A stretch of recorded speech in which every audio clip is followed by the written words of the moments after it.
afaan oromoodha awwaala muutiiti itti saachumada tola guinta'u caayaan saawdaadha afaan barnoota afaan oromoo kutaa tokkoffaa qubee afaan oromoo alfaabeet qopheessitoonni biyya Shifufaa Dinkolaas Diroo A Ba Ca Da E Fa Ga Ha I Ja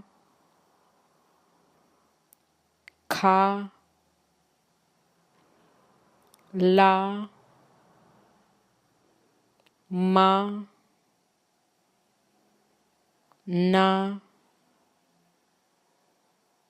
O Pa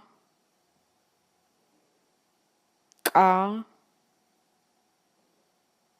Ra Sa Ta U Va Wa Ta Ya Za A Arb Ba Boye Ca Cacu Da Dakiye Ege Fa Fard Ga Gal Ha Had Ilili Ja Jars Ka Kurpe La Luku Ma Mana Na Nach O Oda Pa Policy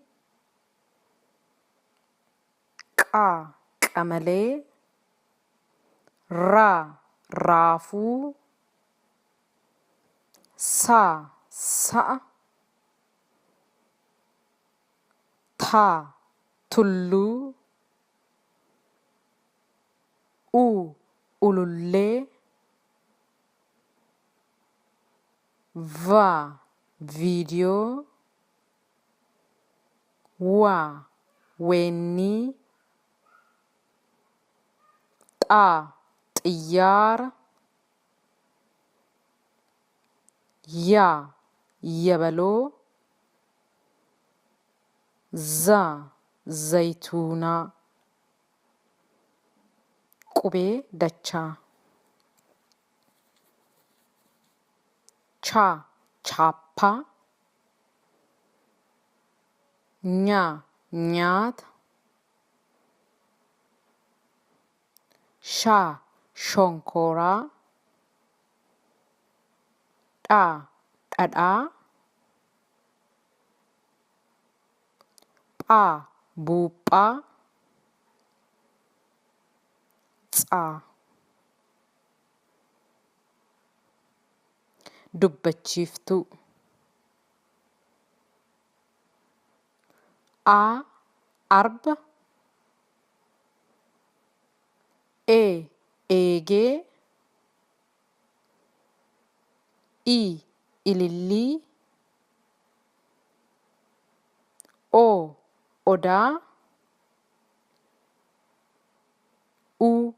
ulullee. Lakkoofsota haa barannu. Tokko, lama, sadii, afur, shan, ja'a, torba, saddeet,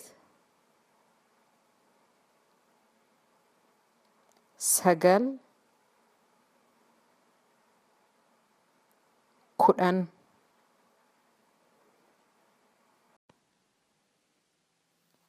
Arba tokko, farda lama, buuphaa sadii, mana afur, daakiyyee shan, odaa ja'a, qamalee torba, xiyyaara saddeet, lukkuu sagal, ulullee kudhan. Xumura kutaa tokkoffaa. Yaada keessaniif adreessa kanaa gaditti fayyadamaa.